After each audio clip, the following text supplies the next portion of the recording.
We don't talk enough about Revelation.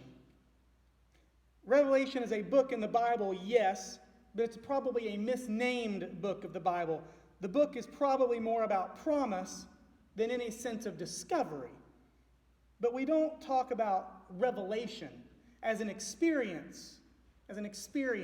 We don't talk about revelation enough. Something revealed, something discovered, something made known. Revelation. The Magi experienced a number of revelations. The birth of a king as revealed in the stars in the heavens above them. Their gifts to the Holy Family revealed the roles that Jesus would play: king, high priest, martyr. Angels revealed Herod's deception to the Magi as they prepared for their journey home. We don't talk enough today about revelation. In our world, revelation often doesn't come in the form of angelic choirs or astral navigation. We tend to look down on those who look to the stars to predict the future or to discover their journey's path. In our world, revelation isn't as easy as finding the symbolism in our birthday presents either. In our world, revelation is different. We often discover it once it's too late. We often name it only in hindsight because we don't talk about revelation enough. We don't take time to reflect and imagine where we might be going. We don't take time to see the potential unfolding around us. We don't take time to listen for God's voice in the unexpected places. We just don't talk about revelation enough. This past summer, Grace was a camp counselor from Kansas City, a peace intern spending her summer going camp to camp, and she spent a week here in California at a camp that I was staffing at. She led workshops on peace and justice, and along the way, she met some of the ministers and staff who were doing similar work to her, and I recognized the moment that she and Nora Jacob walked into a room together as one ripe with potential. Nora with her work in prison ministry, and Art with those who are incarcerated and recently released, along with the work that they do at Urban Mission, working with the working poor and the homeless. I knew they were kindred spirits, and immediately Grace knew it too. As they began talking, I watched Grace lean more and more to Nora during the week, spending more and more time at meals. This week, Grace is coming back to California. She wanted a revelation. She could have waited to see what would happen with her life. She could have taken Nora's path and tried to follow it in her own way. But she wanted something more, and she wanted it now. She was hungry for it. So she's coming back to California this next week. She's coming back to imagine what God might do with her life. She's coming back to see what her life could be if she followed a path. She's coming back to hear where God might be speaking to her. Instead of waiting to see what could happen, she called up Nora at Urban Mission and said, "Can you get me into the prison with you?" Instead of waiting to see what might happen, she called a friend and said, "Can I sleep at your place for a few days?" Instead of waiting, she booked a flight. And so she will be here this next week seeking a revelation in her life. What a profound model. To seek something, to hunger for it, to know there's something more. Instead of just waiting to see what happens, going out of our way to imagine, going out of our way to ask, to ponder, to experience, to experiment, to listen for God, going out of our way searching for a revelation. In this church, in this place, in this community, I have been inspired by people seeking a revelation. Some have been hurt by church in the past, and they come seeking God and acceptance, trying to find something they've not found yet. Some feel abandoned by family, seeking meaning and direction, an identity outside of the place that others often find it, seeking a revelation of what their life might be and what might be surrounding them. Some come looking for a purpose, seeking the voice of God in their life, trying to figure out how to navigate the complexities of the world around them. And rather than sitting at home, rather than staying in safe places, they've managed to find themselves in a church to ask their questions, to explore anew, to experiment in a new place, to see what God might reveal to them. Others have been a part of this community a long time, and could easily stay in the comfortable seat, in the comfortable way. But they've pushed us, they've encouraged us, they've inspired us, they have tasked us to work together, those who are new voices and those who've been around, to find new paths, new ways, to seek a revelation for where God is sending us next. Not content with where we've been, but assured that God is still speaking and that we are not done yet. They come to this place seeking a revelation, discovering that God loves them, realizing that there is a beloved community here that is gathering, that something is happening. We come seeking a revelation, and even more inspiring than watching people search for it, it's watching them find it. Watching them find it. Discovering it's okay to love and be loved as they are.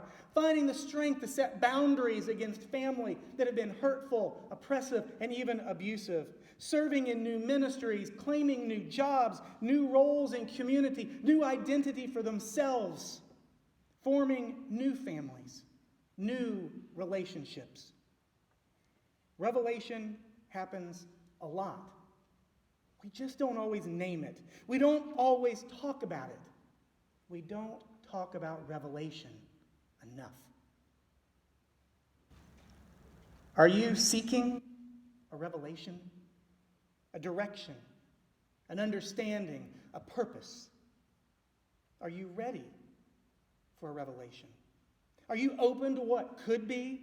Are you willing to see beyond the way things are? Are you ready to listen for God in a new place, a new voice, a new answer, even to an old prayer?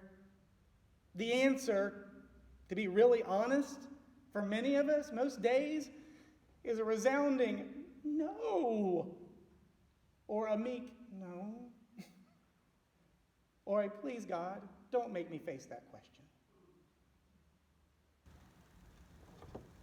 We are so trapped by the way things are, so trapped by our fears and our anxiety, so trapped by patterns, sometimes good ones, sometimes hurtful ones, that we don't know how to get out of. We're trapped by expectations, forged by what has been, or by what other people say. It seems so frightening to step out of the way things have been, that when someone does rock the boat, when someone does step outside of it, we find ourselves drawn to it, whether it's a good direction or not. Sometimes we are so scared of change that it's hard to seek a revelation. This last year for my son at school has been an adventure. They had a new band director. Doesn't sound like a huge thing, right? But the last guy had been there a long time. And to a high school student, 1 year of change is a quarter of their high school experience. They've never gone through a lot of change, many of them. They've not seen that it's okay on the other end. They say that statistically, the most avoidant to change population in the world are high school students, especially those of privilege. Those who have expectations of what will happen, of how it's going to be. Those who've had a fairly easy life, who followed a structured routine. Don't change it. It's the way it's supposed to be. Mom's going to get pictures at that event. Dad's going to be there. Grandma and Grandpa will be lined up. I will go through in the order that all my friends are going through. Those who came before me, the way my siblings will follow. It will connect us. Don't change anything. But change happens constantly. And for my son, it was a new band director. My son, not a big fan of the previous director, was open to some change. My son, having already moved twice, and not been here as long as some of the others, was a little more open to change. And he was amazed at the revolution, not revelation, that took place among some of the older students. They could not grasp the idea that things would change and be okay. Some of them were looking forward to being able to be mean to the freshmen like freshmen had been mean to them. And a new band director saying, you can't be mean to each other. Well, that's just not fair. Even when it's a hurtful pattern, sometimes we're trapped in the way things have been. My son found himself at a crossroads where he had to take a stand that was unpopular with those closest to him in his band, in his section. With a lot of older students, friends, and peers, he found himself being the one to say, it's going to be okay, until he became the one they called the teacher's pet. He found himself being the one to say, we can't be disrespectful like that, that's rude, till they accused him of being disrespectful to their relationships. My son found himself seeking a revelation, seeking some path forward, wondering what would happen. And when it all blew up, he came home in a pile of anger and frustration and regret. He came home in a cloud and a funk, seeking direction, wishing he knew which way to go. We didn't have much guidance for him. Just told him to trust his gut. And he did. And along the way, others came around him and said, I'm sorry you're stuck in the middle of that. Others came around him and said, thank you for standing your ground when others wouldn't. Others came around him, and today he is speaking at his mother's church about his year, talking about his experience as one of the worship speakers today, talking about believing in yourself and how important it is. But also how important it is to have friends, family, and mentors around you who will believe in you. His revelation was that he is strong enough, and that if he is strong, others will name it and empower it and be there with him, and he won't be alone. That's why we need to talk more about a revelation. We need to talk more about a revelation we've experienced, sharing our stories and our discoveries, telling our experiences, telling our discoveries to each other. That's why we need to talk more about revelation, to affirm each other, to inspire each other, to help remove the blinders and open each other's eyes, to encourage each other, to claim moments and opportunities when they arise. That's why we need to talk more about revelation, so that in the year to come, we don't just make resolutions, we seek revelations. We don't just come looking to lose a few pounds. We come seeking for a deeper understanding. We don't just come looking to stop smoking, but to find steps to change our world. We don't come just looking for a resolution. We come stopping, listening for God, and then working, experimenting, seeking a revelation. And when we found it, discovering that revelation will lead to transformation. The revelation will lead to transformation. When we seek and receive a revelation, it will transform our lives. We don't have to set a resolution to do something, keep the calendar and hope we'll do it. When we come seeking revelation instead of resolution, it will transform our lives, and those little things will happen on their own because we will have the support we need, we will have the vision we need, and we will have the purpose to do it. Not just because it's New Year's Day, but because it's a new day in our life. When we seek a revelation, it will transform lives.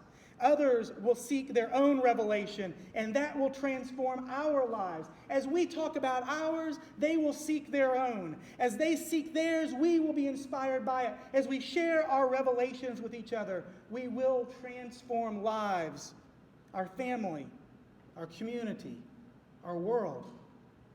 We don't talk enough about revelation, but that can change.